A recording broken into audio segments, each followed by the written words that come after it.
સ્વાગત છે। ભુજ ખાતે બાળ રક્ષક પ્રસ્થાન દ્વારા આયોજિત ઇન્ટરનેશનલ એજ્યુકેશન કોન્ફરન્સમાં ન્યૂઝ ઓનલાઈન ગ્રુપના તંત્રી શ્રી ડોક્ટર કલ્પેશ પટેલનું કરાયું વિશેષ સન્માન।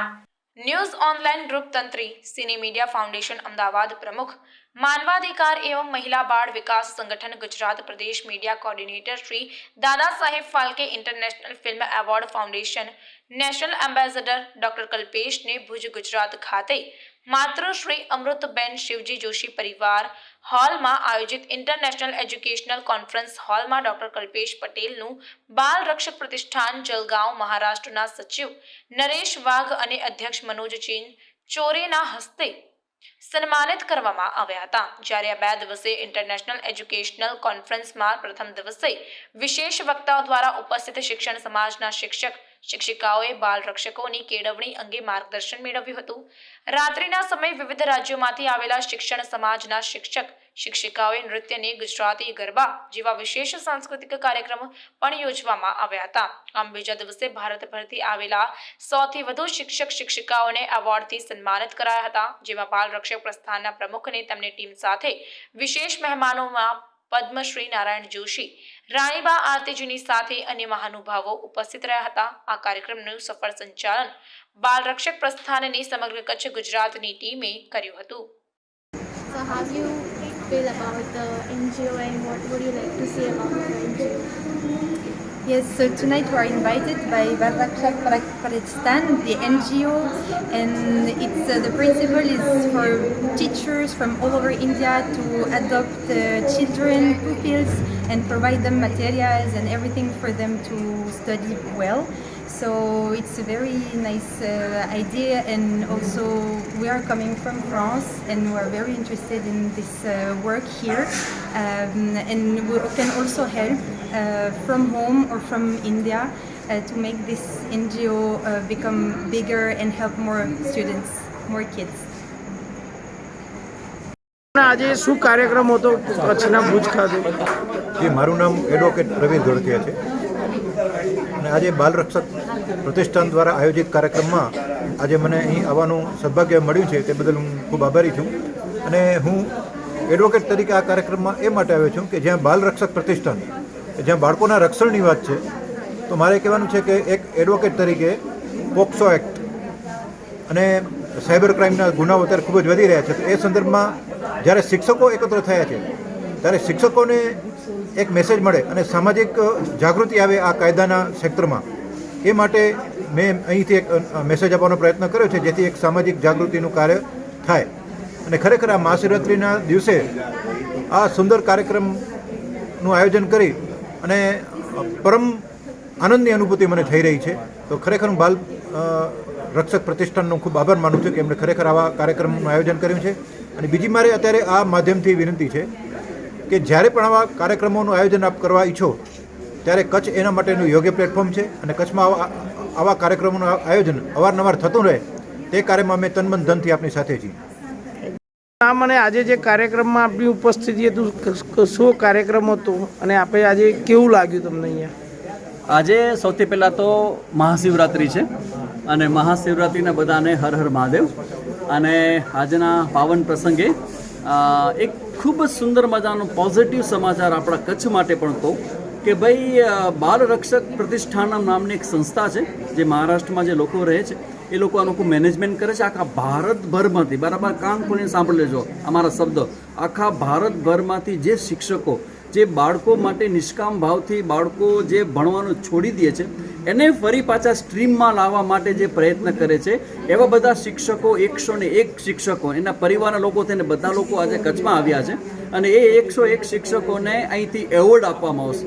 આટલું સરસ બધાનું કાર્ય જે શિક્ષક કરી રહ્યો છે, તો એ સંદર્ભે આજે અમારે આવવાનું થયું અને ખૂબ સરસ બધાના પોઝિટિવ વેવ્સનો અનુભવ થયો। એક સાથે આટલા બધા લોકો, એમ લાગે કે સમગ્ર ભારત આજે કચ્છને આંગણે પધાર્યું છે અને એ ભારતનું જેનો દોર જેના હાથમાં છે એવા શિક્ષક મિત્રોનું સન્માન કરવા બનવા જઈ રહ્યું હોય તો અમે એમાં આવવાનું કેમ બાકાત રહી શકીએ. તો ભગવાનની મહતી કૃપા, મા આશાપુરની કૃપા કે આવા સરસ પ્રોગ્રામમાં આવવાનું થયું અને અમને પણ અમારા જે વિચારો છે વેલ્યુ સ્ટ્રક્ચરના સંદર્ભમાં ભગવદ્ ગીતાને લગતા વિચારો છે એ બધા વિચારો રાખવાનો મોકો મળ્યો. એના માટે ભગવાનનો ખૂબ ખૂબ આભાર. ગુરુજી, આપ આવનારા ભવિષ્યને શું મેસેજ આપવા માંગો છો? આવનારા ભવિષ્યમાં એટલું જ મારી વાત છે કે ભારત જીતી રહ્યું છે. મારા ઈશારાઓ પકડાય તો પકડી લેજો. ભારત જીતી રહ્યું છે, ખાટલી બદલતું નથી, ભારત જીતી રહ્યું છે. અને જીતતા ભારતને વધારે સ્ટ્રોંગ બનાવવા માટે એક જ મેસેજ જે એપીજે અબ્દુલ કલામે આપ્યો હતો કે ભારતના બાળકોને જો આપણે નિષ્ઠાવાન નાગરિકો બનાવવા હશે તો એનું વેલ્યુ સ્ટ્રક્ચરને સ્ટ્રોંગ કરવું પડશે. અને વેલ્યુ સ્ટ્રક્ચરને સ્ટ્રોંગ કરવા માટે ભગવદ્ ગીતાથી બીજો કોઈ ગ્રંથ નથી જે માણસના જીવનમાં મૂલ્યલક્ષી જીવન કેવી રીતે જીવવું એ બતાવતું હોય. તો મારો એક જ આગ્રહ છે કે આ ભગવદ્ ગીતા જે કોર્સમાં આવી રહી છે ને खूब सारी રીતે બધા શિક્ષકો ભણે, છોકરાઓને ભણાવે. आपका नाम और आज जो कार्यक्रम था इस सेशन में आप कहाँ से आए हो और आज क्या सेशन था इधर? सबसे पहले तो आपको धन्यवाद, बहुत बहुत आभार आपका कि आपने मुझे वक्त दिया. मैं हरिदास शर्मा बिहार से हूँ और आज बाल रक्षक प्रतिष्ठान का जो अंतर्राष्ट्रीय सम्मान समारोह आयोजित किया गया है कच्छ में, उसमें सम्मिलित होने के लिए यहाँ उपस्थित हूँ. पूरी बिहार की टीम जिसमें 12 सदस्य यहाँ आए हुए हैं और आप जानते होंगे कि बाल रक्षक प्रतिष्ठान जो आउट ऑफ चिल्ड्रन बच्चे हैं उन्हीं के लिए ये काम करती है और पूरे देश के विभिन्न राज्यों में इसके लोग जुड़े हुए हैं और एक परिवार की तरह साथ में लोग मिल करके इस तरह का कार्यक्रम करते हैं और उसमें सम्मिलित होते हैं. आपको गुजरात में आके ये प्रोग्राम में कैसा लगा? आप क्या मैसेज देंगे? बहुत बहुत अच्छा लगा. यहाँ के लोग, यहाँ का कल्चर, सारा कुछ बेहतरीन है और सारे लोग इतने मिलनसार हैं कि उसकी तारीफ़ की जाए तो कम होगी. बहुत ही अच्छा लगा और मैं तो चाहूँगा कि कभी और प्रोग्राम यहाँ पर किया जाए जिसमें हम सभी और अधिक से अधिक मात्रा में यहाँ उपस्थित हों. दूसरी चीज़ मैं बता दूं कि यह एक केवल सम्मान समारोह ही नहीं है बल्कि एक सीखने का प्लेटफॉर्म है. क्योंकि विभिन्न राज्यों से जो हमारे शिक्षक आते हैं, इनोवेटिव शिक्षक आते हैं, वे अपने अपने राज्य में बहुत ही बेहतरीन कार्य कर रहे हैं और उनसे हमें कुछ न कुछ जानने का, कुछ न कुछ सीखने का मौका मिलता है. और एक शिक्षक के रूप में अगर आप सीखते नहीं हैं तो आपका शिक्षक होना महत्वपूर्ण नहीं हो जाता है, क्योंकि शिक्षक है तो सीखना आजीवन चलते रहना चाहिए. નામ ને આજે જે કાર્યક્રમમાં આપણે મહેમાન હતા, આપ શું કહેશો? જય આશાપુરામાં. મારું નામ આરતી કુમારી જાડેજા અને હું founder principal Little Steps Montessori school જે કચ્છમાં છે અને અમારી સ્કૂલ જે છે એ national education policy prototype model school છે અને આ જે સંસ્થા છે એ અમને ખાસ આમંત્રણ આપ્યું કે આવીને આએ આપણું ઇનોવેટિવ એજ્યુકેશન ઉપર ચર્ચા કરવી. તો ચેતનાબેન, ખુશ્બુ મેમ અને આખી ટીમ જે છે એ બહુ સતત ટીમ છે, અવેર ટીમ છે અને શિક્ષકગણ જે આખા દેશમાંથી આવ્યા છે. બહુ જ સરસ માહોલ હતો સવારનો અને એમાં શિક્ષણ ઉપર ઘણી બધી ચર્ચાઓ થઈ છે.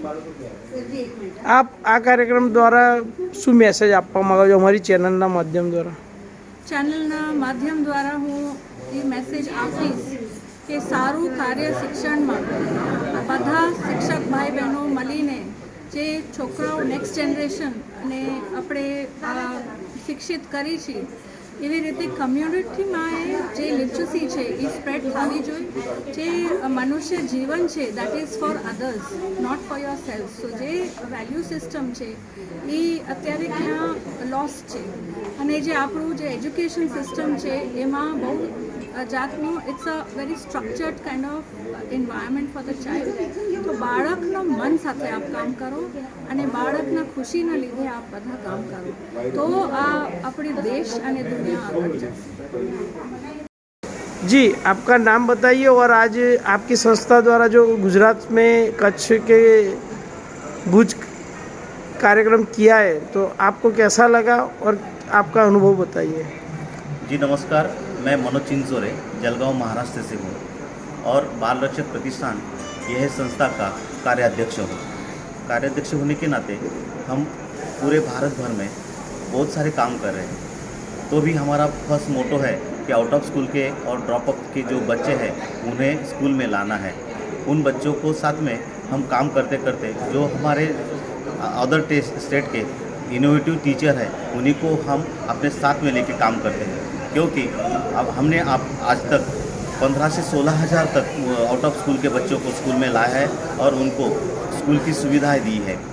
और गुजरात का बात तो कच्छ नहीं देखा तो कुछ नहीं देखा ऐसा बोलते हैं, बस वही फीलिंग हमें आ गया। आज यहाँ हम अपने भारत भर के बड़े बड़े टीचरों को सम्मानित कर रहे हैं। सम्मानित इसीलिए कर रहे हैं क्योंकि हम अवार्ड नहीं देते, अपना परिवार होता है और परिवार के हिसाब से हम अपना लोगों का सम्मान भी करते हैं। और कच्छ में पहले तो हमने गुजरात गांधीनगर में भी प्रोग्राम किया था, उसके बाद हम वर्धा में किया, वर्धा के बाद हरियाणा किया, हरियाणा के बाद बोध गया, बिहार गए और आज हम कच्छ में फिर से आ गए। और कच्छ में हमें आज बहुत सारे लोगों ने जो डोनर लोग हैं, फर्स्ट टाइम हमें डोनर मिले हैं और उन्होंने कहा है कि अगर आप इतना अच्छा बच्चों के लिए कार्य करते हैं तो हम आपको जो सहायता चाहिए यानी कि स्टेज, खाने पीने की सुविधा, वो सब हमें, और बच्चों के लिए जो नोटबुक है, पेंसिल है, जो भी चीज़ आपको लगती है वो हम देने के लिए तैयार हैं। इसीलिए हम चाहते हैं कि इसके आगे 1 साल बाद हम फिर से कच्छ में यह प्रोग्राम करना चाहते हैं और आएंगे भी।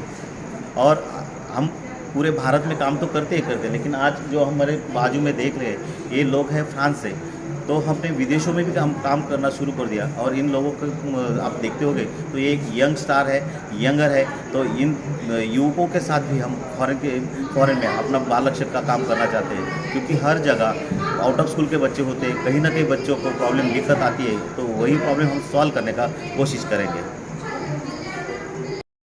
जी सर, आपका नाम और ये संस्था में आप कैसे जुड़े हुए हैं और आज ये कच्छ के भुज में क्या कार्यक्रम था आपका? मेरा नाम नरेश वास, वर्धा से हूँ। मैं बाल रक्षक प्रतिष्ठान का सेक्रेटरी हूँ। हमने 2016 से काम चालू किया था, लेकिन कहीं लगा कि यह जो काम गवर्नमेंट के माध्यम से होता है, लेकिन वहाँ कुछ लिमिटेशंस थी और लिमिटेशंस के कारण काम नहीं कर सकते थे। बाद में सोचा कि यह जो प्रॉब्लम है, ये प्रॉब्लम तो ऑल इंडिया का है, क्योंकि आउट ऑफ स्कूल के बच्चे बहुत सारे थे, उन्हें स्कूल में भी लाना था। हमने बहुत सारे ट्राई किया, उसके बाद खुद भी बच्चों को लाए, लेकिन महाराष्ट्र में जो प्रोग्राम चला उसमें बहुत सारे बच्चे स्कूल में आए हैं। और इस कारण क्या हुआ कि इसकी नीड जो थी, इसकी नीड सभी को थी, इसलिए हमने कोशिश की कि कई बाहर के हमारे मित्रों को बताया जाए, लेकिन जुट के चले गए हम लोग।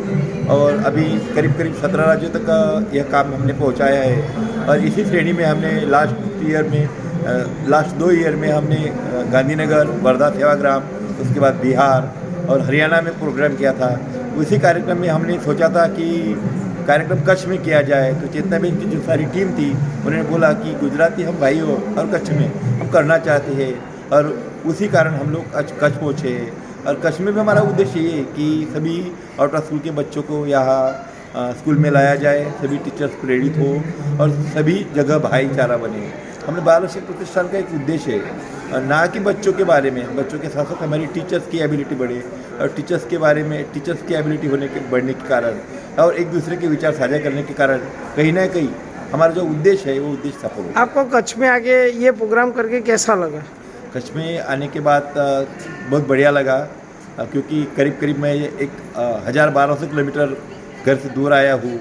उसके बाद गुजरात आना था, गुजरात तो पहले भी आ चुके थे, लेकिन कच्छ में आने के बाद यहाँ जो रंगी बेरंगी माहौल है, रण का उत्सव था, उसी श्रेणी में हम लोग कोशिश की कि रण के उत्सव के साथ यह प्रोग्राम जोड़ा जाए।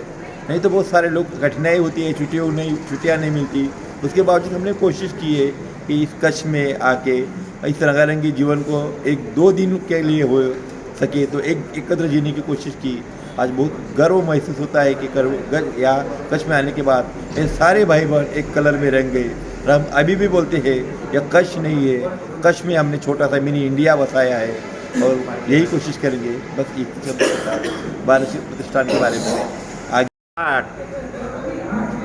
મારું નામ કલ્પેશ પટેલ, નમસ્કાર ગુજરાતી, મેનેજિંગ તંત્રી, ન્યૂઝ ઓનલાઈન તંત્રી, સિને મીડિયા ફાઉન્ડેશન પ્રમુખ। આજે બાળ રક્ષક પ્રતિષ્ઠાન દ્વારા કચ્છ જિલ્લાના ભુજ ખાતે બહુ ભવ્ય કાર્યક્રમ રાખવામાં આવ્યો હતો, જેમાં 101થી વધુ શિક્ષકને અલગ અલગ ફિલ્ડના દરેક લોકો મહાનુભાવોનું સન્માન પણ કરવામાં આવ્યું હતું અને ઇન્ટરનેશનલ એક સેમિનાર રાખવામાં આવ્યો હતો કે જે દરેક શિક્ષકને બાળકની જેમ આજે શીખવાડવામાં આવ્યું હતું. સાથે આજે તેમના ત્યાં આજે આ કાર્યક્રમની અંદર ઘણા બધા એવા ટ્રેનર આવ્યા હતા જે અનુભવી, એક વાઇસ ચાન્સેલર ભુજના હતા માજી, પછી એક વિદ્વાન સંત હતા જેમણે આજે સવારના સેશનની અંદર સારું એવું જ્ઞાન ભણાવતા ટીચરોને શિક્ષકોને પણ આજે સારું એવું જ્ઞાન એમને બાળક તરીકે પણ આપ્યું અને શિક્ષક તરીકે પણ એમણે લીધું અને સાંજે રાતે સાંસ્કૃતિક કાર્યક્રમ પણ એમણે ભવ્ય આયોજન કર્યું હતું અને આવતીકાલે એ લોકોના 101થી વધુ લોકોનું સન્માન કરી રહ્યા છે. જ્યારે આજે મને ગર્વની બાબત થાય છે કે હું આણંદથી જ છે, મને આ સંસ્થા એક મહેશ દાદા કરીને ચલાવે છે જેઓ જલગાંવ બોમ્બેથી છે, તેમણે મને આમંત્રણ આપી અને મને અહીંયા બોલાવી મીડિયા કર્મચારી કે સન્માન કર્યું. તો આજે મને ગર્વની લાગણી અનુભવે છે કે જો ખરેખર આ સંસ્થાને સપોર્ટ કરવામાં આવશે તો આ સંસ્થા જે વિચારી રહી છે, જે સરકાર નથી કરી રહી છે, આ સંસ્થા કરી રહી છે અને કંઈક નવું કરવા જઈ રહી છે અને કરશે એ 100% દેખાઈ રહ્યું છે. નમસ્કાર. સમાચારોની અવનવી અપડેટ્સ માટે જોતા રહો સેક્યુલર ગુજરાત ન્યૂઝ. સાથે સેક્યુલર ગુજરાત ન્યૂઝ ચેનલને લાઇક, શેર અને સબસ્ક્રાઇબ કરો અને બેલ આઇકોન દબાવીને સમાચારોની ઝડપી માહિતી મેળવો.